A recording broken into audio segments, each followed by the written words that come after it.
Matagal nang gumugulo sa mga eksperto ang mga mystery ang hindi pa nare-resolve sa kasaysayan. Ang paglutas nito ay maaring magdulot ng kapanatagan sa mga pamilya ng sangkot o magbago ng pananaw natin sa kasaysayan. Kadalasan, maliit lang ang tsansan makahanap ng pahiwatig para maliwanagan ang mga di kilalang pangyayari.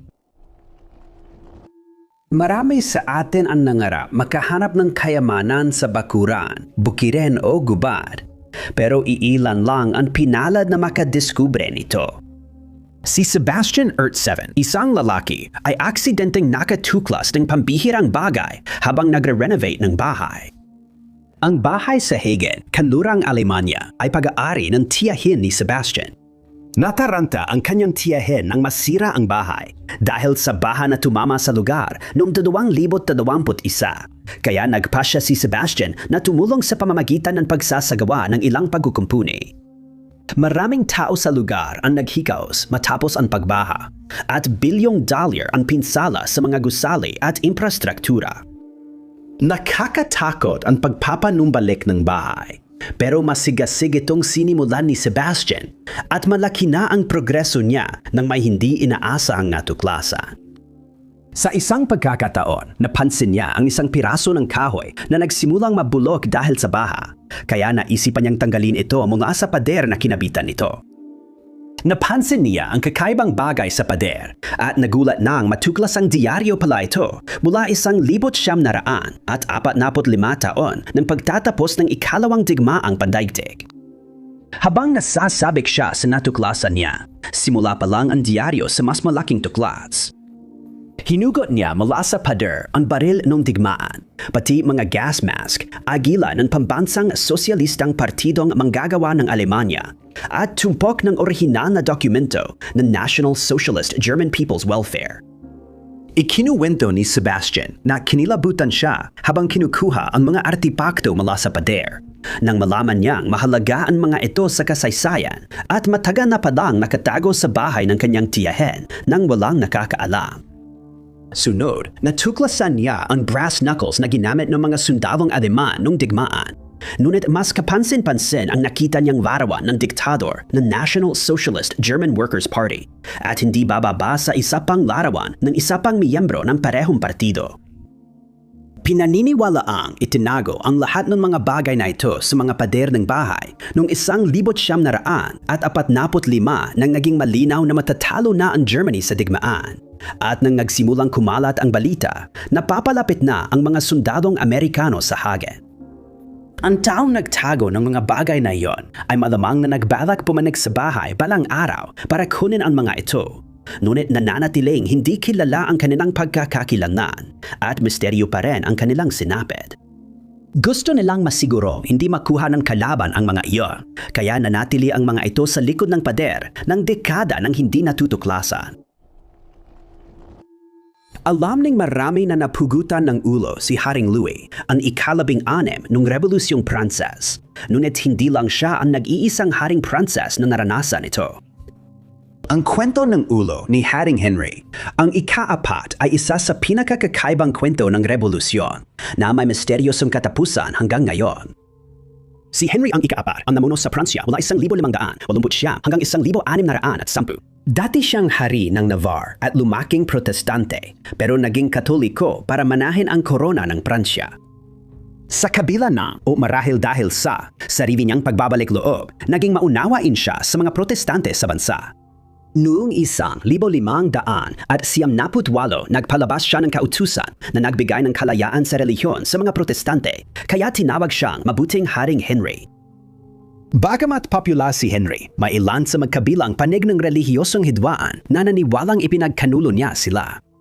Nakaligtas siya sa hindi bababa sa 12 tangkang pagpaslang, pero naubos ang swerte niya sa Paris noong Mayo 1610.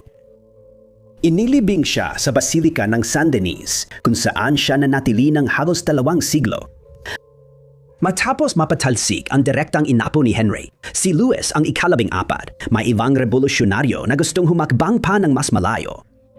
Inawis ang mga bangkay ng dating monarko sa magarang libingan at itinapon sa iisang hukay. Ang titulo ni Henry bilang mabuting hari ay hindi naging dahilan para hindi siya madamay sa ganitong pagtrato at iniwan siya roon kasama ng iba pa niyang kamag-anak. Noong 1817 mga 21 taon ang lumipas, muling binuksan ang mass grave. Ayon sa kwento, nawala ang ulo ni Henry sa kanyang katawan. Hindi tiyak kung kailan eksaktong tinanggal ang ulo, ngunit tila hindi ito matagpuan sa libingan. Ang misteryo ay tila nalutas noong 1919. Isang litratista ang nakabili ng mummified na ulo sa subasta. Ang nakapangingilabot na specimen ay tila ulo ni Henry na matagal na nawawala. Ginugol ng litratista ang natitirang bahagi ng kanyang buhay sa pagtatangkang mapatunayan ang pagiging totoo ng artifact. Tila naniniwala talaga siya na siya ang may-ari ng bungo ng hari at hindi siya nanduloko o nandaraya. Pagpanaw niya, ipinamana niya ang bungo sa Museo ng Louvre, ngunit tinanggihan ito ng museo. Ang mummified na ulo ay napunta sa iba't ibang pribadong kolektor bago muling lumitaw noong 2008. Natagpuan ito sa isang attic sa kanlurang Pransya at sa pagkakataong ito, mas pinansin ang bagay na ito. Malaki na ang inunlad ng teknolohiya mula nang unang matagpuan ang bungo at tila posible na ngayon na may isang uri ng pagsusuri na maaring magpatunay kung nalutas na nga ba ang misteryo. Muling binuo ng mga mananaliksik ang mukha at ikinumpara ang buhok at detalye ng balat sa mga larawan ni Haring Enrique. Naniniwala ang mga Espanyol na mananaliksik na tumutugma ang labi sa monarko. Mukhang kinumpirma ng ebidensyang DNA na ganon nga. Ayon sa alamar, matapos mapugutan si Luis ang ika-16, pinunasan ng mga nanood ang kanyang labi gamit ang panyo upang maging karima-rimarem na alaala ng pangyayari. Isa rito ay itinago sa pinalamutian na upo. Noong 2013, ang DNA mula sa panyo ay inihambing sa DNA ng minumyang ulo at tila may kaugnayan sa pagitan ng dalawa. Ngunit kalaunan, ang mga sumunod na pag-aaral ay nagdulot ng pagdududa sa parehong mga pagkakakilanlan na ito. Sa paghahambing ng dalawang sample ng DNA sa mga modernong inapo ng Bourbon, lumabas na kung ang mga relikyang ito na ay sa mga monarkong Pranses, dapat ay nagkaroon ng ilang pagkaputol sa mga linya ng angkan. Bagamat posibleng maputol ang linya ng ama, kailangan ding maputol ang linya ng ina. Kung ang mummified na ulo ay talagang kay Haring Henry, ang ika-4 ng Pransya, ibig sabihin nito ay may bahagi sa puno ng pamilya na may pares ng ina at anak na babae na hindi tunay na magkadugo. Bukod pa rito, may ilang mga historiador na nagdududa sa buong kwento tungkol sa nawawalang ulo ni Henry. Maaring buo pa ang kanyang katawan, ngunit walang balak na gambalain muli ang kanyang mga labi para masuri. Ang tansong pambasag na natagpuan sa baybayin ng Sicily ay hindi lang ang artipaktong nakuha mula sa labanan sa mga isla ng Egadi, dahil madalas din makatagpo ang mga diver ng iba pang bagay mula sa panahong iyon at mula sa mahalagang labanan na iyon. Ayon sa mga ulat, nakatagpo ang mga underwater archaeologist ng malawak na kalat ng mga labi sa ilalim ng dagat malapit sa baybayin ng mga isla. Ang lugar na ito ang unang sinaunang pandagat na larangan ng labanan na natuklasan at nagbigay ng maraming artipaktong dating akalay na wala na. Kadalasang natatagpuan ang mga labi ng barkong Romano at Cartageno mula sa labanan. Ang iba ay halos buo, samantalang ang iba ay sira o wasak na dahil sa labanan ng hukbong dagat. Isang barkong pandigma na natagpuan noong 1970, isa sa Stagione of Marsala, ay pinaniniwala ang lumahok sa labanan na ito. Iminumungkahi na sa isang punto, kinailangan itong iwanan nang ito ay naipit sa mababaw na bahagi ng tubig at ginawa ito matapos ang labanan.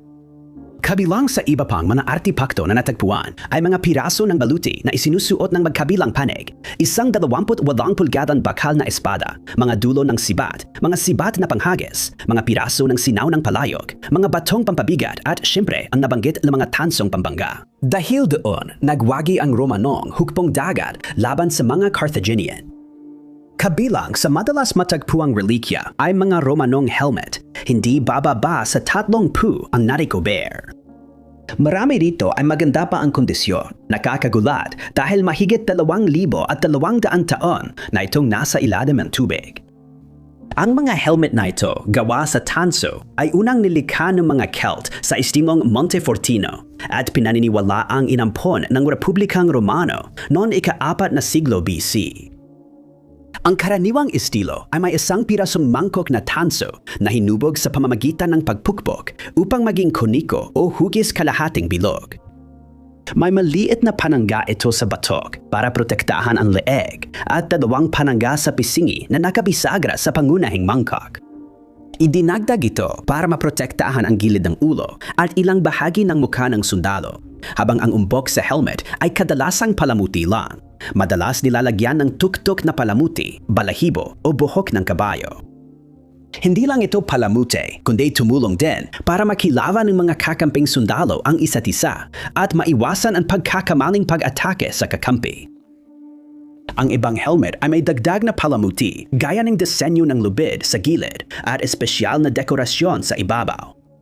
Ginamit ang mga helmet na ito hanggang unang siglo AD at pinaganda pa ang disenyo sa pagpapalapad ng proteksyon sa batok at pagbabawas ng hindi komportableng hugis koniko depende sa ulo ng sundalo.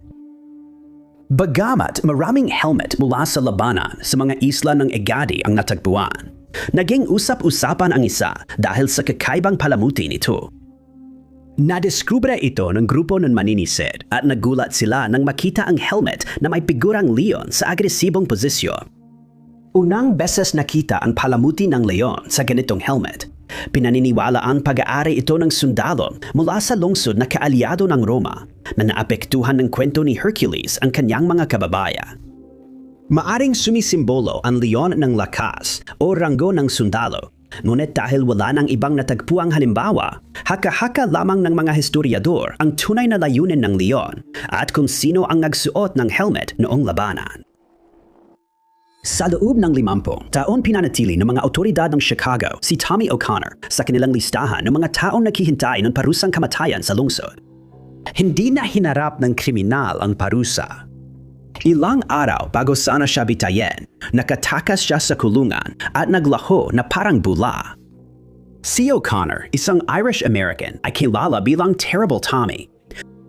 Iba't ibang kwento ang dahilan ng palayaw niya, kabilang ang balitang kinagat at tinanggal niya ang daliri ng butcher na naningil ng sobra sa ina niya. Bilang binatilyo, sumama siya sa mga gang pero nakaiwas siya sa anumang problema sa mga autoridad hanggang mag-21 siya. Isa sa mga kasamahan ni O'Connor sa krimen at dating pulis ay natagpuang patay. Pinagdudahan si O'Connor at inaresto siya. Sa hindi malamang dahilan, siya ay pinalaya. Maaring kulang lang ang ebidensya kaya di siya nahatulan, pero may ulat ng kaduda-dudang transaksyon na nagligtas sa kanya sa kulungan. Ano man ang dahilan, nagbago na yon pagsapit ng Marso 13, 1921. 5 pulis ang dumating sa bahay ng kapatid ni O'Connor para arestuhin siya. Dapat ay sapat na iyon para madakip ang suspect, pero patuloy pa ring lumaban si O'Connor. Nagkaroon ng putukan at sa gulo, tinamaan ng bala si Detective Patrick O'Neill. Nakatakas si O'Connor sa likod na pinto at nang agaw ng kotse para makatakas. Namatay si O'Neill dahil sa mga sugat at mayon hinahanap na rin si O'Connor dahil sa pagpatay sa isang pulis. Kahit nagtatago, hindi rin nagtagal at nasangkot na naman sa gulo si Terrible Tommy. Noong Hulyo, siya ay inaresto sa Minnesota dahil sa paglalasing at gulo sa tren. Dinala siya pabalik sa Chicago at hinatulan ng kamatayan dahil sa pagpatay kay O'Neill. Ito pa lang ang simula ng kanyang alamat. Nakakulong si O'Connor sa county jail habang nagpaplano ng pagtakas. Ilang araw bago ang bitay, matapang siyang tumakas kasama ang 4 na bilanggo. Tinawag niya ang gwardiya habang nasa selda siya. Inipit ng kasama sa selda ni O'Connor sa headlock ang gwardiya. Kinuha ni O'Connor ang susi, binuksan ang selda at binugbog ang gwardiya hanggang mawalan ng malay. Tumakas ang mga bilanggo sa bakuran ng kulungan. Sa kabila ng mga pader ng kulungan, nakasakay si O'Connor sa isang kotse, ngunit nahirapan siyang kontrolin ito sa mga kalsadang may yelo. Nabangga siya pero nakatakas mula sa wasak na sasakyan at simula noon hindi na alam ang nangyari sa kanya. Maraming kwento tungkol sa kung ano ang nangyari sa mapanganib na kriminal na ito. May ilan na naniniwalang nakatakas siya papuntang Canada o kung paano man nakabalik siya sa Ireland. Sa ilang kwento, nagpatuloy siya sa krimen sa pamamagitan ng armadong pagnanakaw o pagsali sa IRA sa Ireland. Sa ibang kwento, namuhay siyang tahimik, malayo sa krimen. Sa Chicago, nanatili ang sentensya ni O'Connor. Noong 1950 taon matapos siyang maglaho, iniutos ng korte na panatilihin ng lungsod ang betaya na itinayo para sa kanya sakaling siya mahuli. Ang aparatong ito ay hindi nagamit ng mahigit 50 taon bago ito binaklas noong 1977 at ibinenta sa Ripley's Believe It or Not Museum. Sa panahong ito, nasa edad 80 na si O'Connor kung buhay pa siya. Ang labanan sa Agatti Islands ay hindi familiar sa karamihan sa atin, ngunit maiintindihan ito dahil naganap ito noong ika-10 ng Marso, 241 BC. Nilabanan ito ng mga armada ng Carthage at Roma at naging bahagi ng digmaang Punic. Sa katunayan, ang labanan na ito ang huling labanan sa dagat ng digmaang iyon na nagsimula noong 264 BC. Noong panahong iyon, may makapangyarihang armadang pandagat ang Carthage sa kanlurang Mediterranean, ngunit nais ng mga Romano kontrolin ang Syracuse na pinakamakapangyarihang lungsod-estado sa Sicilia. Hindi naging maganda ang simula ng digmaan para sa mga taga-Carthage dahil natalo sila sa maraming labanan na naganap mga 260 hanggang 255 BC. Dahil sa imbensyon ng Corvus, nagawang hawakan ng mga Romano ang barko ng kalaban at mas madaling masakyan ito. Matinding pagkalugi ang dinanas ng hukbong Romano matapos sirain ng bagyo ang kanilang mga barko. Pinaniniwalaan may kinalaman dito ang Corvus dahil sa bigat nito na posibleng nagpahina sa katatagan ng mga barko. Noong 250 BC, muling binuo ng mga Romano ang kanilang plota at hinarangan ang pangunahing base ng Carthage. Gumamit sila ng 200 barkong pandigma, ngunit natalo ng mga taga-Carthage ang mga Romano sa Drepana at Phintias. Makalipas ang 1 taon, kaya nadismaya ang mga Romano. Makalipas ang 2 taon at 15 taong digmaan, nakuha ng Roma ang halos buong Sicilia, habang ang mga taga-Carthage ay may control na lang sa Lilybaeum at Drepana. Mas maraming barko ang ipinadala sa dalawang lugar na ito upang magpatupad ng mas malawak na pagharang sa dagat. Nagirap ang mga sundalo sa Lilybaeum at Drepana dahil walang supply, pero nakakuha sila ng 250 barkong pandigma bago nagsimula ang labanan sa mga isla ng Agatti. Ang mga Carthaginian ay pinamunuan ni Commander Hanno, anak ni Hannibal, habang ang mga Romano ay pinamunuan ng commander ng hukbong dagat na si Gaius Latatius Catullus. Nang makita ni Catullus ang mga barko ng Carthaginian, inutusan niya ang kanyang tauhan na ihinto ang pagharang at maghanda sa labanan. Nagarap ang 2 hukbong dagat sa isla ng Porbantia at sinimulang banggaan ng mga barkong Romano ang kalaban gamit ang kanilang tansong pambangga. 50 barko ng Carthaginian ang pinalubog at 70 ang nabihag. Nawalan ang mga Romano ng 30 barko at nasira pa ang 50 barko. Wala nang ibang pagpipilian ang mga Carthaginian, kundi umatras at malapit nang matapos ang digmaang Punic kung saan ang mga Romano ang nagwagi. Hanggang ngayon, pinag-uusapan pa rin ang labang ito. At noong 2024, nagulat ang mga historiador na madiskubre ang mga artipakto mula sa labang ito sa kanurang baybayin ng Sicilia. Isa sa mga tansong pambanggaang ikinabit sa mga barko ng armada ng mga Romano ay natagpuan sa lalim na humigit kumulang 200 at 60 talampakan malapit sa mga isla ng Agates. At pagkatapos ay narecover ito ng mga maninisid mula sa Society for the Documentation of Underwater Sites. Matapos itong matagumpay na ma-recover, dinala ito sa isla ng Favignana kung saan nagkaroon ng pagkakataon ang mga arkeologo na pag-arawan ito ng mas detalyado. Inilarawan itong may mga helmet na estilong Montefortino at 3 balahibo sa itaas. Noong una, hindi mabasa ang mga inskripsyon dahil natakpan ng mga kabibe. Umasa tayong mas marami pang artipakto ang mahuhukay dito sa hinaharap at mas mauunawaan ang makasaysayang laban. Ang tahimik na pelikula noong 1917 na Cleopatra ay isang napakamahal at makapangyarihang pelikula kung saan wala pang 1 minuto ng orihinal na 2 oras ang natira. Gawa ni William Fox, tampok dito si Fida Bara, isang malaking bituin na kilala bilang ang vampire, na siyang nagpasikat sa arketipo ng vampire. Ang gastos sa pelikula na nasa pagitan ng 200 at 50,000 hanggang 500,000 dolyar, na katumbas ng mahigit 12 milyon na yon, ay hindi pa nangyari noon. Pondo. Magagarang set at 50 kasuotan para kay Bara, rekord na nabasag lang ng pelikulang Cleopatra noong 1963. Ang kwento na panood ng 5 milyong tao sa unang taon ay tungkol kay Cleopatra na inaakit sina Julius Caesar at Mark Antony. May twist. Isang Egyptian na pari ang umibig sa kanya, nagbigay ng yaman ng pamilya at nagdala ng nakamamatay na ahas. Matagumpay sa takilya ang pelikula at kumita ng $1 milyong pero hindi ito napreserba. Maraming tahimik na pelikula ang nawala dahil sa kapabayaan at muling paggamit ng pilak mula sa mga lata nito. Ang huling 2 kilalang kopya ng Cleopatra ay nawasak sa sunog sa Fox Vault noong 1937 na dulot ng hindi magandang kondisyon at pagkabulok ng pelikula. Nagadurog-durog din ang personal na kopya ni Fida Bara. No 2023, mga 20 segundo lang ng footage ang alam na umiiraw. Pero isang 40 segundong piraso ang natagpuan noong Agosto sa isang laruan na projector na binili sa eBay at in-upload sa YouTube. Noong 1836 marahil ang pinakatanyag na labanan sa kasaysayan ng Texas ay naganap sa Alamo na matatagpuan sa San Antonio. Naganap ang labanan sa pagitan ng Army of the People, mga voluntaryong rebelding Texan para sa kalayaan mula Mexico, at ng hukbong Mexicano na gustong tapusin ang rebelyon. Nagsimula ito noong 1835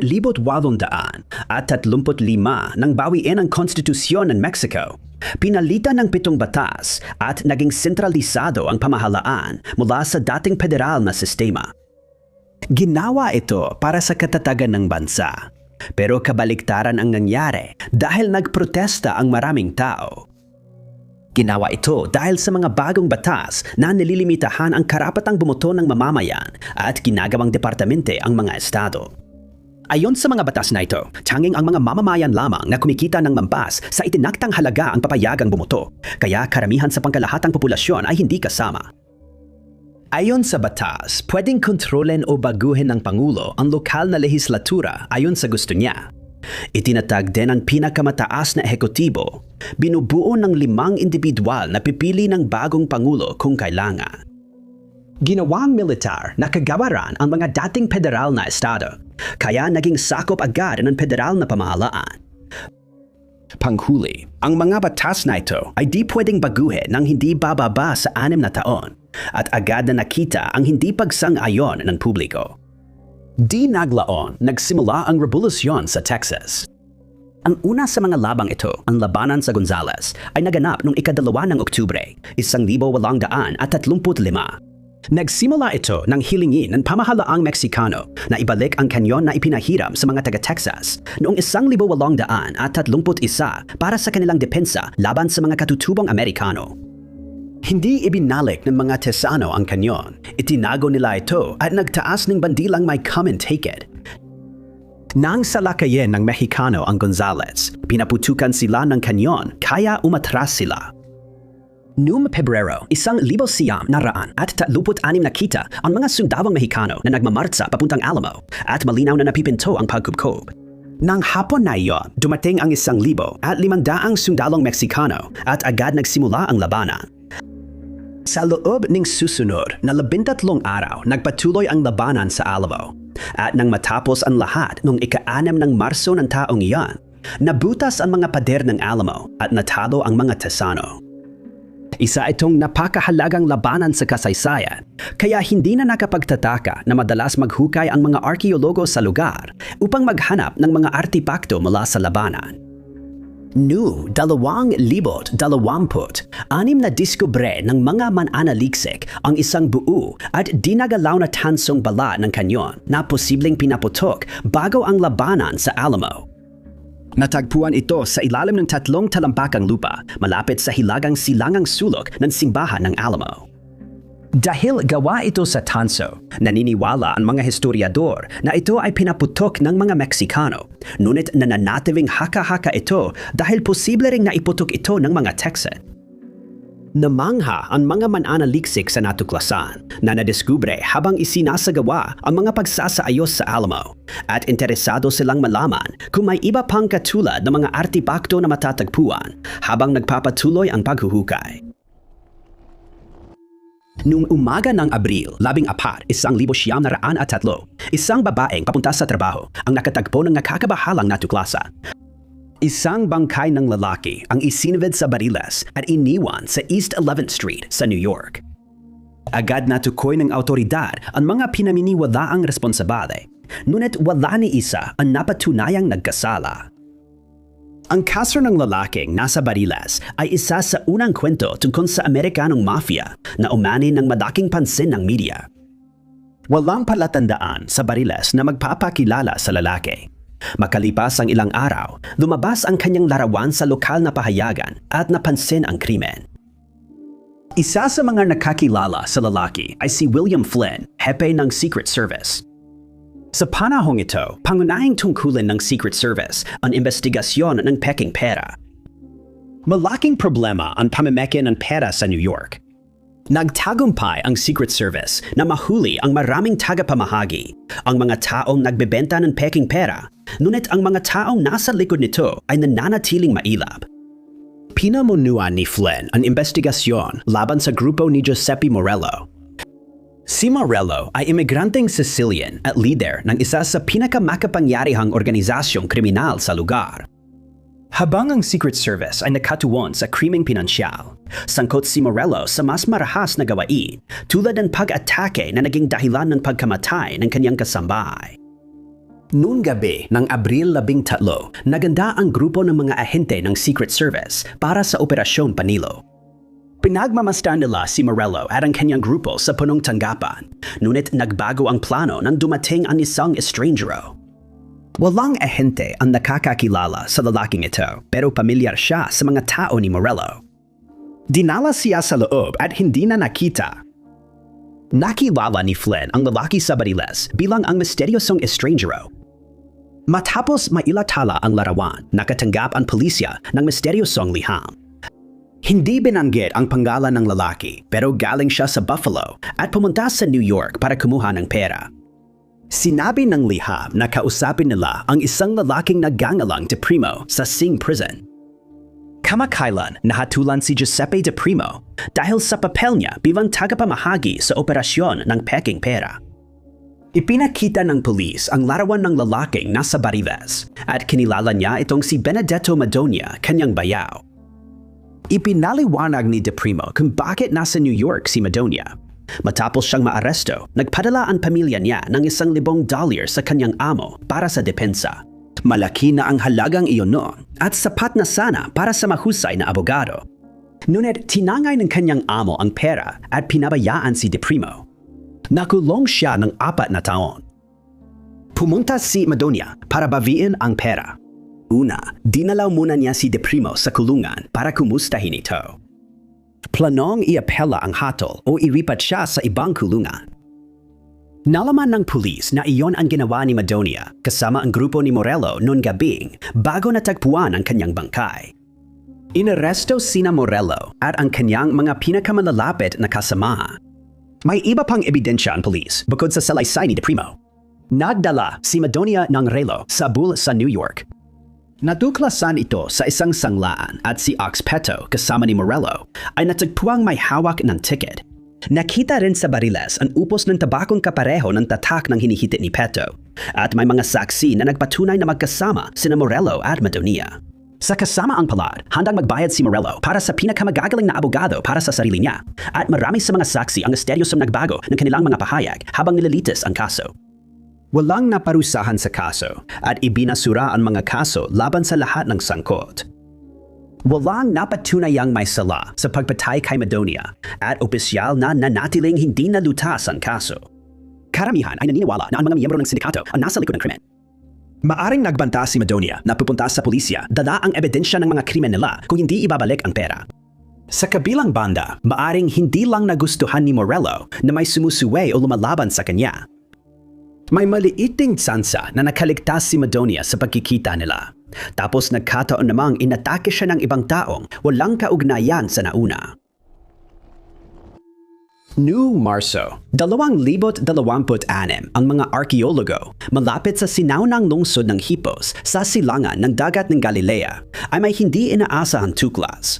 Naniniwala silang nagmula ito noong sinakop ng mga Romano ang Antioquia Hipos noong 644 BC. Noong panahong iyon, napakalayo pa ng mga puwersang militar sa paggamit ng mga baril gaya ng ginagawa natin ngayon at ang mga pinakakaraniwang sandata na ginagamit sa panahon ng digmaan ay mga sibat, espada at paminsan-minsan mga tirador na kayang magdulot ng mas matinding pinsala kaysa sa inaakala mo. Isang grupo ng arkeologo na pinamumunuan ni Michael Eisenberg mula Universidad ng Haifa, Israel, ang nakatuklas nito habang naghahanap ng sinaunang artipakto sa timog necropolis ng Antioquia Hipos. Isang beses, may miyembro ng grupo na nakakita ng kakaibang bala at ibinigay ito kay Eisenberg para suriin. Napansin niyang kakaiba ang balang ito sa lahat ng nakita niya, lalo na't may nakasulat itong mensahe. Nakasulat sa balang ito ang salitang Griego na matao at ang ibig sabihin nito sa Ingles ay learn. Dahil sa panahon ng inskripsyon, mas tamang isalin ito bilang matuto ka ng leksyon mo. Dati raw may nagsulat ng pangalan sa bala pero napasinungalingan na ito ngayon. Dahil ang partikular na salitang iyan ay 2 beses pa lang natuklasang ginamit upang ilarawan ang pangalan ng isang tao noon. Kumbinsido ang mga historiador na tiyak na panunukso ito sa mga kaaway ng gumamit nito. Maraming historiador ang nagsasabing ginamit ang projectile sa isang labanan noong panahong Hellenistiko dahil kasali si Hipos. Magsasagawa pa ng karagdagang pananaliksik para matukoy kung aling labanan ito nagmula. Ang unang labanan ay nangyari bago maitayo si Hipos habang may kuta pa sa lugar. Ang kuta ay napabagsak noong 199 BC.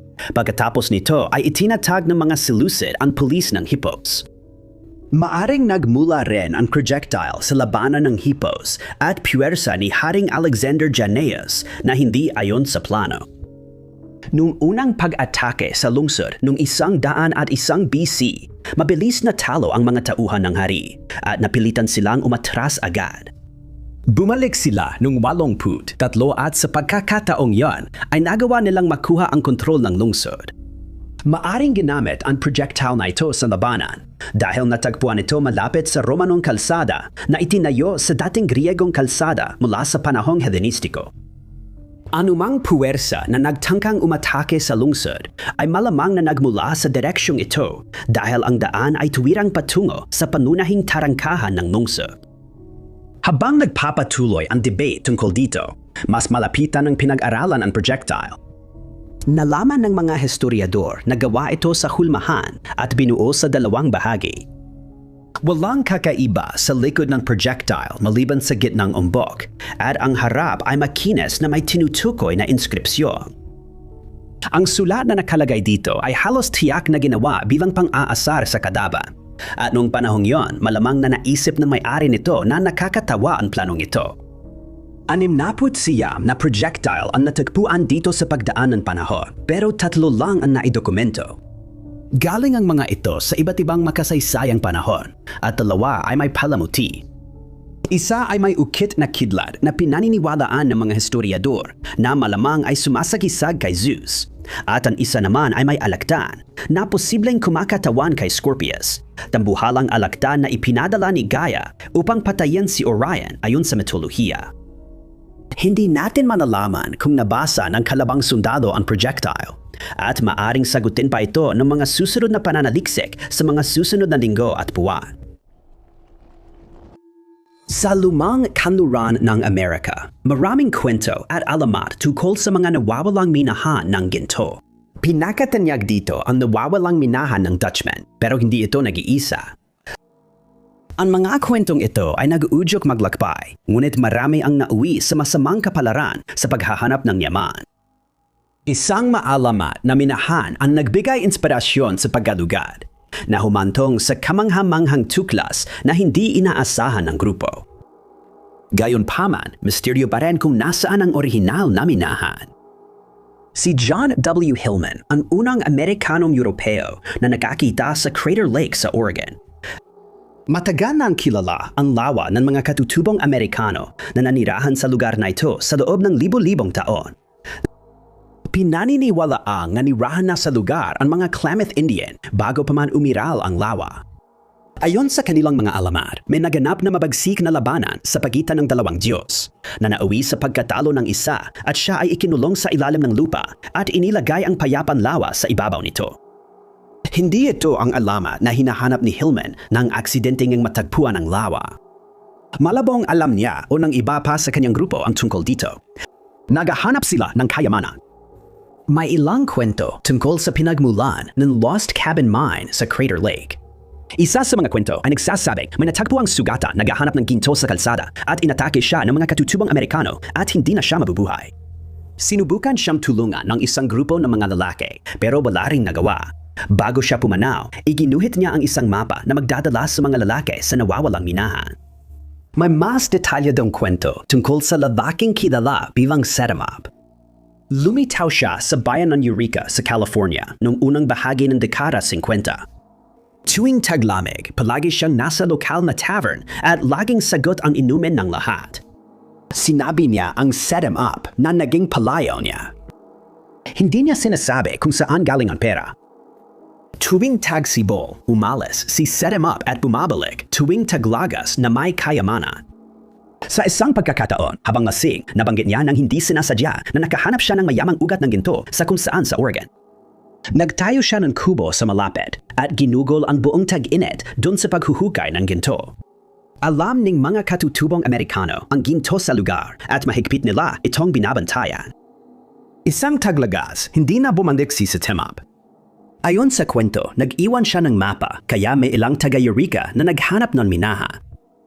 Akala nila namatay na si Setamap baka pinatay siya ng mga lokal na katutubong Amerikano o namatay sa pagkahulog. Ano man ang pinagmulan ng kwento, noong 1850 isang grupo ng mga naghahanap ng ginto ang nagpunta para hanapin ang minahan sa nawawalang kubo. Ang grupo ay orihinal na mula sa California, ngunit matapos nilang makarating sa Oregon, nakatawag ng pansin ang kanilang paghahanap. Sumama pa si John Hillman at iba pa sa kanila. Hindi nahanap ng mga lalaki ang mahiwagang minahan, pero natuklasan ni Hillman ang Crater Lake habang naghahanap ng pagkain. Ayon sa kwento, ang mula ni Hillman ang unang nakapansin sa matarik na bangin sa lawa at huminto bago pa sila mahulog ng kanyang sakay. Para kay Hillman, ang malalim na lawa ay halos kasing hiwaga ng nawawalang minahan, kaya gusto niya itong tawaging Lake Mysterious. May ilan sa grupo na gustong tawagin itong Blue Lake. Hindi naging mahalaga para sa naghahanap ng ginto ang tuklas na iyon at hindi ito naging malawak na kilala hanggang makalipas ang ilang dekada. Mas mahalaga sa kanila ang minahan. Sa kasama ang palad para sa kanila, wala silang natagpuang bakas ng anumang kubong gawa sa kahoy o lihim na minahan. Hanggang ngayon, mystery pa rin kung paano nagsimula ang kwento ng nawawalang minahan sa kubo at kung totoo ito. Ang Graf Zeppelin, isang 850 talampakang barko na naging tampok ng hukbong dagat ng Alemanya noong ikalawang digmaang pandaigdig, ay hindi nakilahok sa anumang labanan. Nagsimula itong itayo noong 1936 at ipinagmalaki ng mga Aleman bilang technical na tagumpay. Ito ay dahil ginawa ng militar ng Alemanya ang barko nang walang gumaganang halimbawa na masusundan. Bago matapos ang Zeppelin, sumiklab na ang ikalawang digmaang pandigdig. Mas pinrioridad ang paggawa ng mga sikat na U-boat ng militar, kaya dinala ang Graf Zeppelin sa Danzig at inilagay sa imbakan. Sa huli, hinila ito sa sapa na papunta sa Ilog Oder at nilubog habang dumarating ang pulang hukbo. Kalaunan, natuklasan ng mga sundalong Soviet ang barko at sinimulan itong ayusin, ngunit tuluyang nasira rin ito. Di magkasundo ang mga historiador kung paano natapos ang Zeppelin. May ilan na naniniwala na habang inilipat ito papunta sa Unyong Soviet, tumama ito sa isang landmine na sumabog at nagwasak sa barko. Ayon sa isa pang kwento, ikinarga ng mga sundalong Soviet sa barko ang mga ninakaw na artipaktong pandigma at mahahalagang bagay. Ngunit nagkamali sila ng kalkulasyon. Ayon sa teoryang ito, sumobra ang karga ng barko, kaya't nang bagyuhin sa dagat Baltic, hindi na nakontrol at lumubog. Ngunit wala sa mga teoryang ito ang napatunayan. Ang may akta na si Ulrich Israel ay may isa pang teorya para ipaliwanag ang nangyari sa airship. Sanayon siya na hindi pa tapos ang pagkakagawa nito nang hilahin ito ng mga Soviet noong Agosto ng 1947 at 47, ngunit may particular silang layunin sa isip. Nagpasya sila na ang Zeppelin ang magbibigay sa kanila ng perpektong pagkakataon para magsanay sa paglubog ng banyagang aircraft carrier at ginamit ito bilang target practice na may ganitong layunin. Sabi ng Israel, tinamaan ito ng 2 torpedo at lumubog. 60 taon na itong naroon mula nang lumubog, pero walang nakakita nito. Noong 2006 mang ito, muling nadiskubre habang naghahanap ng wangis sa dagat Baltic ang mga Polish na manggagawa. Nang kumalat ang balita, inakalang pag-aari ng Alemanya ang labi ng Zeppelin. Ngunit ayon sa German Defense Ministry, pinag-uusapan pa ang pagmamay-ari nito. Ayon sa isang Polish na historiador, maingat ang mga awtoridad ng Alemanya sa pagtalakay ng lokasyon ng airship, marahil dahil sa pagiging lihim nito o dahil may kargamento ang barko na ayaw ipaalam ng militar. Kalaunan ay nalaman na ang mga mangingisda sa lugar ay nagrereklamo na palagi nilang nawawala ang kanilang mga lambat sa lugar kung saan natagpuan ang Zeppelin. Ngayon alam na natin na nasasabit dito ang kanilang mga lambat kaya napupunit. Pagkatapos ng pagkakatuklas, lumabas sa mga sukat na ang mga labi ay nakabaon sa humigit kumulang 200 at 80 talambakan sa ibabaw ng tubig. Kaya halos imposibleng alisin ito dahil sa laki at bigat nito. Malamang na mananatili ito kung saan ito natagpuan dahil ang anumang pagsubok na alisin ito ay magiging sobrang mahal. At dahil ang mga materyales na ginamit sa paggawa ng Zeppelin ay kinakalawang na ng dagat sa paglipas ng mga taon. Kaya hindi na rin ito magagamit muli. Kilala na ngayon ang pamilya Fitzgerald bilang isa sa pinakamakapangyarihang pamilyang maharlika sa Ireland. Nagkaroon sila ng kapangyarihan matapos sakupin ng mga Norman dahil may lahi talaga silang Norman. Paglipas ng henerasyon, ang mga Fitzgerald ay nakihalubilo at nagkaisa sa makapangyarihang pamilyang Gaelic.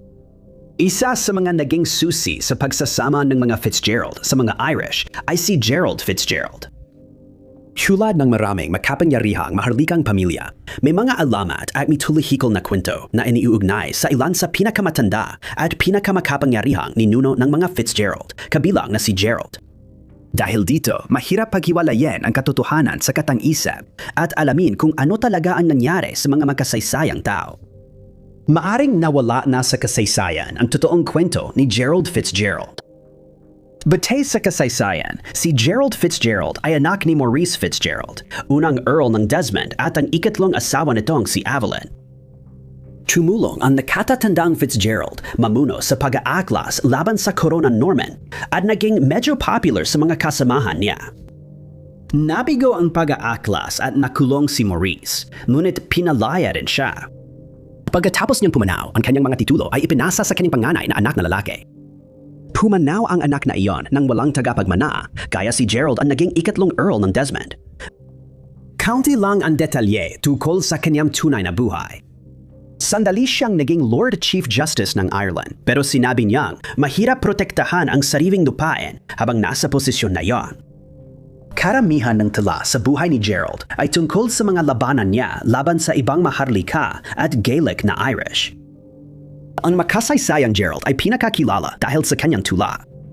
Marunong siyang magsulat sa Normanong Ingles, pero mas madalas siyang magsulat sa wikang Irish, mahalaga para tanggapin ng pamilya niya ang kulturang lokal. Si Gerald Fitzgerald ay nawala sa tala ng kasaysayan noong 1300 at 98 sa edad na 63.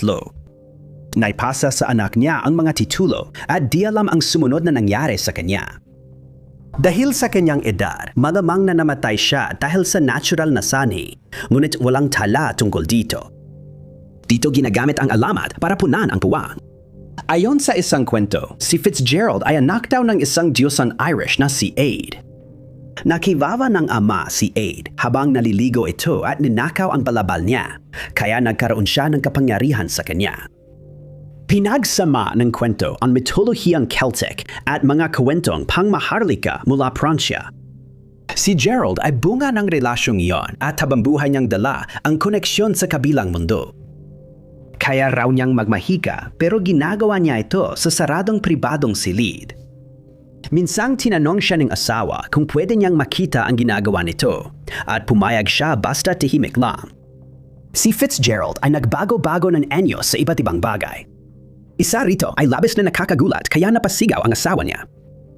Ayon sa isang bersyon, siya ay naglaho. Sa isa pa, lumubog ang kastilyo niya sa ilalim ng lawa.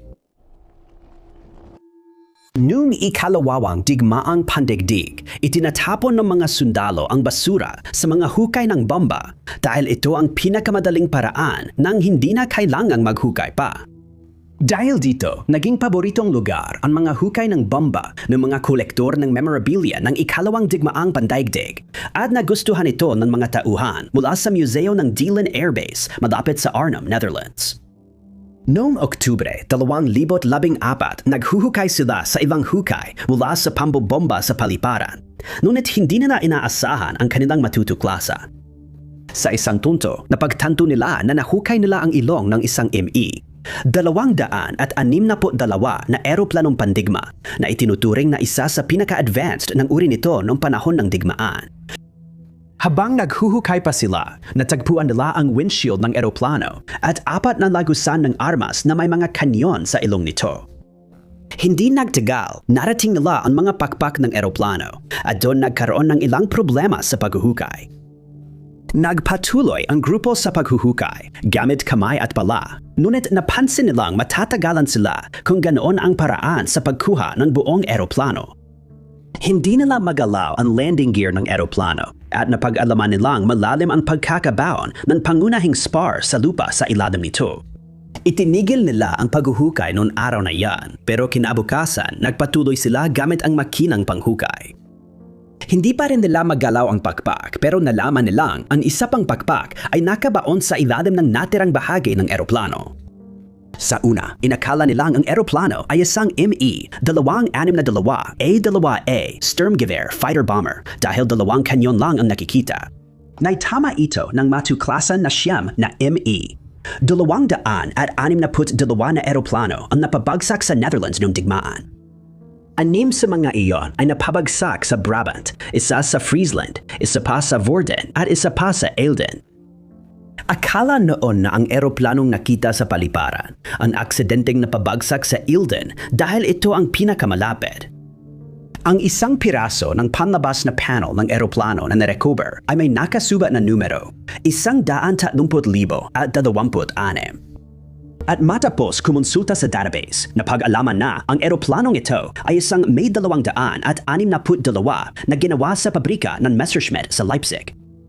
Matapos ang karagdagang pananaliksik, natuklasan din na ito ang unang ME-200 at 62 na kailanman ay ginawa, kaya't ito ay isang mahalagang bahagi ng kasaysayang militar. Ang mga dahilan ng pagkakabaon ng eroplano sa natagpuang lugar. Dahil lihim ang disenyo ng eroplano noon at aksidenteng pinabagsak ng sariling tropa ng Aleman, hindi maaaring ipagsapalaran ng militar na makuha ng kadaba ng eroplano at magdaman ang disenyo nito. Sa halip, ito ay palihim na inilipat sa paliparan na noon ay kontrolado ng Luftwaffe, kung saan ito ay inilibing sa isa sa mga hukay ng bomba kasama ng iba pang mga kagamitan. Si Manning Kimmel, anak ni Admiral Husband E. Kimmel na sinisi sa pag-atake sa Pearl Harbor noong 1900 at 41 ay isang opisyal ng US Navy na umaasang mapapawi ang negatibong reputasyon ng kanyang ama.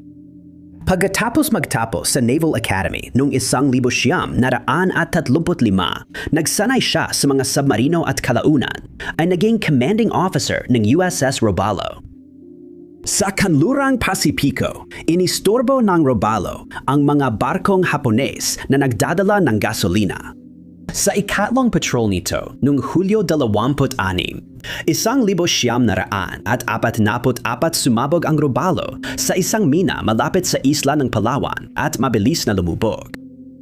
May ilang mandaragat na nakaligtas sa paglubog, dumangoy sa Pambang at nahuli ng mga Hapones habang sinusubukang makipag-ugnayan sa mga gerilyang Pilipino. May namatay sa tabing dagat, ang iba ay ikinulong at inusisa.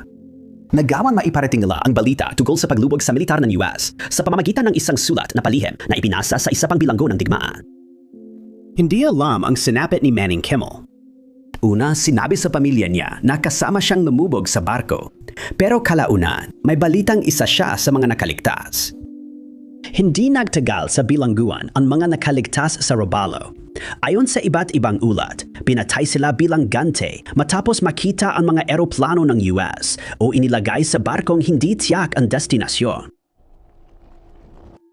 Mahigit 3 dekada, nagtago ng lihim ang isang 78 anyos na Aleman sa basement ng bahay. Ngunit matapos makatanggap ng tip ang pulisya mula sa isang miyembro ng publiko, sinalakay ang kanyang bahay at nalantad ang lihim sa mga autoridad.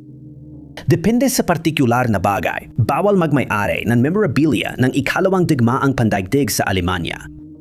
Karaniwang legal ang pagmamay-ari ng memorabilia tulad ng medical kit, patch at medalya. Pero mas mahigpit ang patakaran sa mga sandatang ginamit sa digmaan, lalo na kung gumagana pa ang mga ito. Hindi ito naging hadlang kay Klaus. Klaus Dieter Flick sa pangungulekta ng lahat ng memorabilia na kaya niyang mahanap. At noong 2015 nauwi, ito sa pagkakaproblema niya sa batas. Sabi ng kanyang pamilya at kaibigan, si Flick ay matipid at pinipiling mag-isa sa halos lahat ng oras. Alam ng mga kapitbahay niyang matagal na siyang nangungulekta ng gamit mula sa digmaan.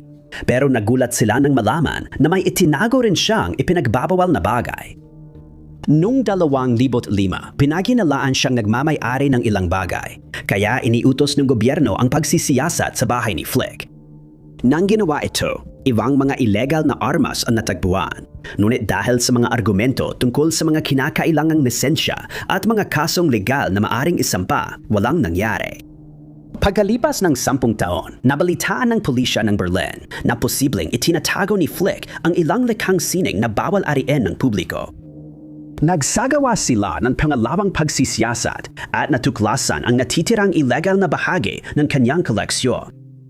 Hindi lang siya nang olekta ng mga bawal na gamit gaya ng uniforme, bandila at lampara na may ipinagbabawal na simbolo, kundi lumala pa ang sitwasyon habang iniimbestigahan. May itinatago rin siyang replika ng V1 rocket. Pinaka-nakagulat ang pagkakatuklas ng Panther Take na itinago niya sa basement. Ang bahay ay ginawang parang isang kuta at inabot ng halos 9 na oras at 20 sundalo para mailabas lahat ng mga illegal na artipakto, kabilang ang tangke, na inalis gamit ang mga winch na nakakabit sa mga armored na sasakyan. Nakita rin nila ang isang 88mm na anti-aircraft cannon at kinasuhan si Flick ng paglabag sa War Weapons Control Act at batas sa baril. Sa huli, binigyan siya ng suspendidong 14 na buwang sentensya. Ang SS Normandy ay minsang naging pinakamarangyang ocean liner sa dagat. Nang nasunog ito noong Pebrero 1942, agad na kumalat ang mga tsismis tungkol sa sabotahe. Ayon sa investigasyon ng FBI, aksidente lang ito pero may ilan pa ring nagdududa sa opisyal na resulta. Ang Normandy ay barkong Pranses na matagal nang tumatawid sa Atlantic bago ang ikalawang digmaang pandaigdig. Nang ideklara ng pamahalaang Pranses ang digmaan, nasa New York ang barko. Sa halip na isa panganib na maatake ito sa pagbabalik na biyahe, iniwan ng kumpanya ang Normandy sa Amerika kasama ang kaunting tripulante para manatiling maayos ang operasyon. Inangkin ng US ang barko matapos sumuko ang Pransya sa Axis powers. Nang sumali ang Amerika sa digmaan, naging mahalagang yaman ang Normandy. Ginawang barkong panghatid ng mga sundalo ang marangyang barko para magdala ng sundalo. Kayang suportahan ng marangyang barkong ito ang mahigit 1,000 bisita at mas maraming sundalo kapag natapos ang pagsasaayos. Pinalitan ang pangalan ng barko bilang USS Lafayette bilang parangal kay General Lafayette ng Pransya na lumaban sa Rebolusyong Amerikano. Nagsimula ang trabaho sa bagong pinangalanang Lafayette sa simula ng 1942. Orihinal na 1 buwan lang ang plano, pero naantala hanggang kalagitnaan ng Pebrero. Habang nagpapatuloy ang trabaho, naging interesado ang mga lokal na mamamahayag sa seguridad ng pantalan. Hindi na lihim na may mga simpatisador ng Alemanya sa loob ng US. Katatapos lang mabunyag ang isang grupong espiya ng Aleman, ngunit malamang marami pang nagtatago sa gitna ng publiko. Isang mamamahayag ang sumubok kung gaano kadali ang magsabotahe sa Normandy. Nakakuha siya ng trabaho sa pantalan at malayan nakakapasok sa barko.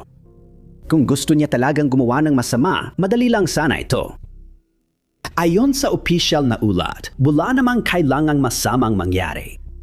Pebrero siyam ng hapon, si Clement Derrick ay gumamit ng welding torch para putulin ang mga kabit sa barko. Isang manggagawa sana ang sasalo ng tilamsik gamit ang asbestos na tabla, pero kinailangan niyang lumingon para makipag-usap sa iba. Tumama ang tilamsik sa tumpok ng mabilis magliyab na life vest na natatakpan ng sako.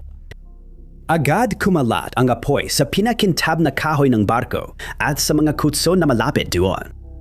Nagpulasan ang mga manggagawa sa apoy. May fire system ang Normandia pero naka-off ito habang nire-renovate.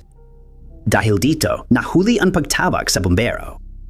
12 minuto bago natawagan ang New York Fire Department. Ilang oras ding nagtrabaho ang bumbero para mapatay ang apoy. Ngunit ang pagbuhos ng tubig sa apoy ay nagpatabingi ilang sa barko. Sa huli, bumagsak ito sa gilid at bahagyang lumubog sa mabatong lugar. Kumalat agad ang mga usap-usapan tungkol sa sabotahe. May teoryang gawa ito ng mga taga-suporta ng Aleman na nakapasok sa mga grupo ng manggagawa. Nang nag-set up ang FBI ng reenactment ayon kay Derrick, naging posible ang muling pagsasadula ng mga pangyayari. Walang masamang aksyon na kinakailangan. Hindi nito napigilan ang mga tsismis. Hindi lang Aleman ang pinaginalaan. Isang gangster ang nag-angkin na siya ang nasa likod ng pag-atake. Bagamat akala ng iba ay pagpapabango lang ng pangalan, nalaman kalaunan na may plano si Lucky Luciano, boss ng mafia, tungkol sa barko. Ang sinapit ng Normandy ang humantom sa pakikipagpartner ng US Navy sa New York Mafia para protektahan ang mga pantaban at bantayan ang mga tumutulong sa German U-boats sa baybayin ng Amerika.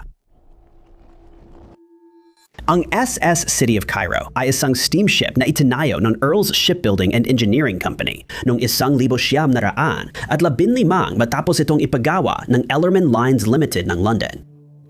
Itinayo ito na may 2 deck at palo at matapos maitayo, nirehistro sa Liverpool, England. Noong ikalawang digmaang pandaigdig, kinuha ng United Kingdom ang barko para sa serbisyo at inatasang magdala ng supply para sa kanilang digmaan. Noong ika-1 ng Oktubre, 1942, nagsimula ito sa magiging huli nitong paglalakbay sa ilalim ng pamumuno ni William A. Rogerson. Siya at ang kanyang tauhan ay inatasang palayagin ang City of Cairo mula Bombay, India, papuntang Inglaterra na kailangan pang dumaan sa Durban, Cape Town sa South Africa at Pernambuco sa Brazil. Dumating sila sa Cape Town nang walang aberya at umalis papuntang Brazil ng 6:00 ng umaga, ika-1 ng Nobyembre. Sakay ng barko ay may ilang sibilyang pasahero, 10 artilyero sa mga barkong pangkalakal na pangdepensa mula sa Army at Royal Navy at 2 grupong sundalong Indian na na-recruit para magsilbi sa mga barkong British. Kargado ito ng bakaw, kahoy, lana, bulak, manganese ore at 2,000 kahon na lahat ay naglalaman ng mga pilak na barya. Hindi mabilis ang City of Cairo dahil hanggang 12 knots lang ang kaya nito. at malakas ang usok mula sa makina kaya mahirap makita mula sa barko. Mas madali ring makita ito ng mga kalabang barko. Sa kabila ng mga problemang ito, nagpatuloy pa rin sa paglalayag ang barko nang walang kasamang escort at tumungo patungong Brazil. Noong Nobyembre, 6 na kita ng tripulante ng Germanong submarino ang usok at inatake nila ito ng torpedo kinagabihan. Direktang tinamaan ito at alam ng kapitan ng City of Cairo na wala nang magagawa, kaya iniutos niyang maghanda ng lisanin ang barko. Nagpadala sila ng distress signal habang lumulubog ang barko. Pagkalipas ng 20 minuto mula unang torpedo, isa pa ang pinakawalan. Ito ang nagtakda ng kapalaran ng City of Cairo na tuluyang lumubog 480 milya mula sa baybayan ng St. Helena. Inutusan ng kapitan ng submarino na paangatin ang kanyang submarino sa ibabaw ng tubig at nagsimula siyang makipag-usap sa mga nakaligtas na nakasakay sa mga lifeboat. Tinanong niya ang pangalan ng barko, kargamento nito at kung may aliman na bilanggo ng digmaan na inilipat.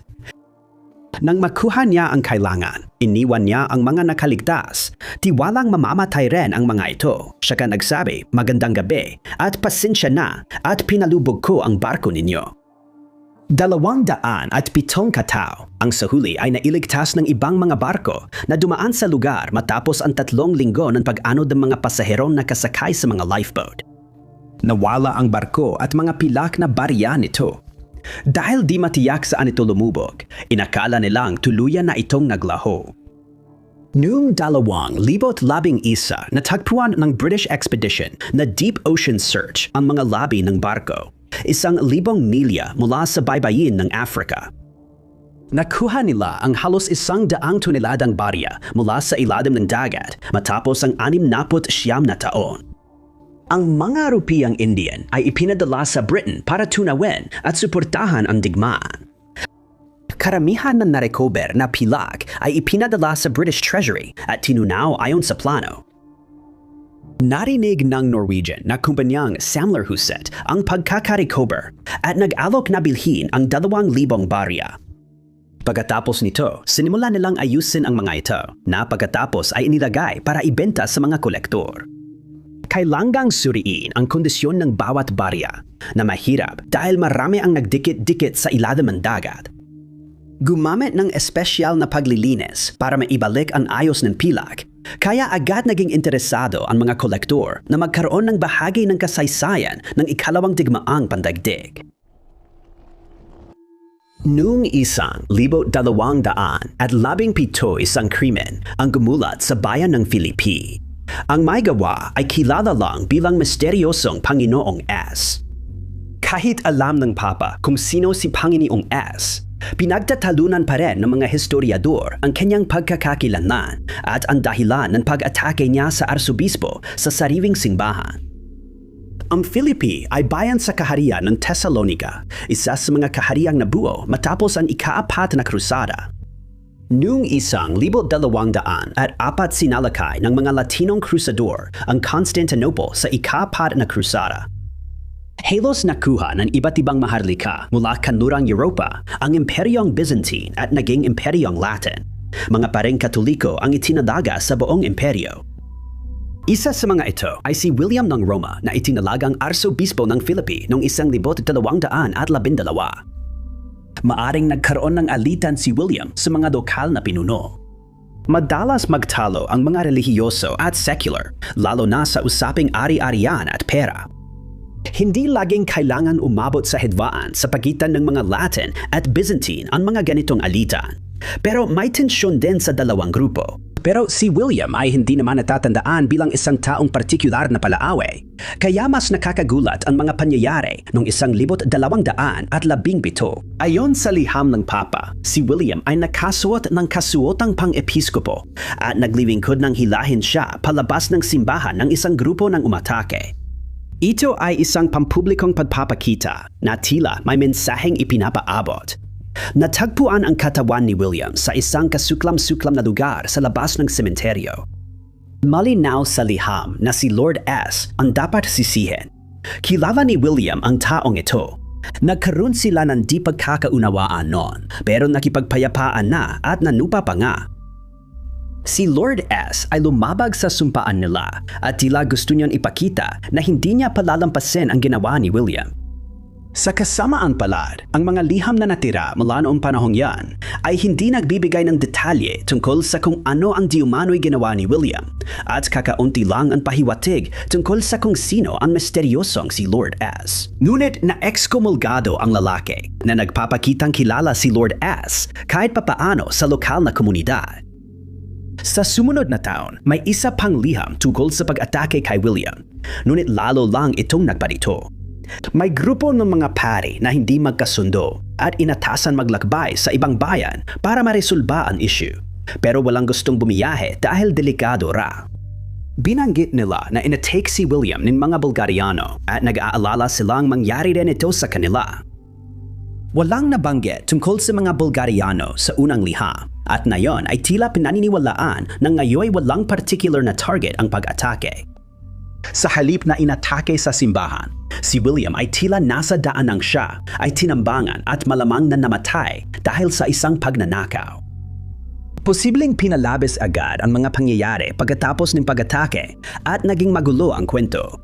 May ilan na naghihinala na kalusot si Lord S sa ginawa niya at ibinintang ito sa mga tulisan. Maaring mali ang impormasyon ng mga pari tungkol sa pagkamatay ni William o ipinagkamali nila ang pag-atake sa kanya sa isa pang pag-ataking talagang nangyari sa daan. Ang HIJMS Musashi, isang barkong pandigma ng Hapon, ay isa sa pinakamalalaking naitayo kailanman. Ito ay kinilala bilang isa sa mga barkong pandigmang uring Yamato ng hukbong Hapon at opisyal na isinama sa militar noong 5 ng Agosto 1942. Ang Musashi at Yamato na pinagkunan ng pangalan ng uri ng barko ay itinuring ng militar ng Hapon bilang pinakamahuhusay at walang makakatapat na barkong pandigma sa anumang labanan. Ang Musashi ay may siyam na 18.1 pulgadang kanyon, 2 pulgada mas malaki kaysa karaniwang kanyon ng barkong Amerikano. At bawat bala nito ay humigit kumulang 3,000 at 200 libra ang bigat. Ang isang bala ay maaring iputok kada 40 segundo at kayang umabot ng hanggang 25 milya, isang bagay na talagang walang katapat sa mga barkong pandigma ng ibang bansa noong panahong iyon. Nagkaproblema ang 2 barkong ito. Sobrang bigat nila kaya napakaraming gasolina ang kailangan para mapatakbo ang mga ito. Noong panahong iyon, paubos na ang gasolina ng Hapon. Dahil ipinagmamalaki ng gobyerno at militar ng Hapon ang mga barko, mapapahiya sila kapag lumubog ang mga ito. Kaya napagdesisyonan na gagamitin mang dalang ang mga ito kapag tiyak ng malapit ng matapos ang digmaan. Sa katunayan, ginamit lamang ng militar ang Musashi nang naging malinaw na tiyak na matatalo na ang Hapon. Noong Oktubre ng 1944 nalaman nila na balak sakupin ng militar ng Amerika ang Pilipinas. Ang depensang tinawag na victory ay ginawa at ginamit ng militar ng Hapon halos lahat ng natitirang kagamitan ng Navy para pigilan ito. Ipinadala ang Musashi sa lugar at sumunod ang labanan sa Golpo ng Leyte. Ngunit hindi ito ayon sa plano. Noong ika-24 ng Oktubre ng taong yan, tinamaan ang Musashi ng 36 na beses at ito ay lumubog sa ilalim ng mga alon.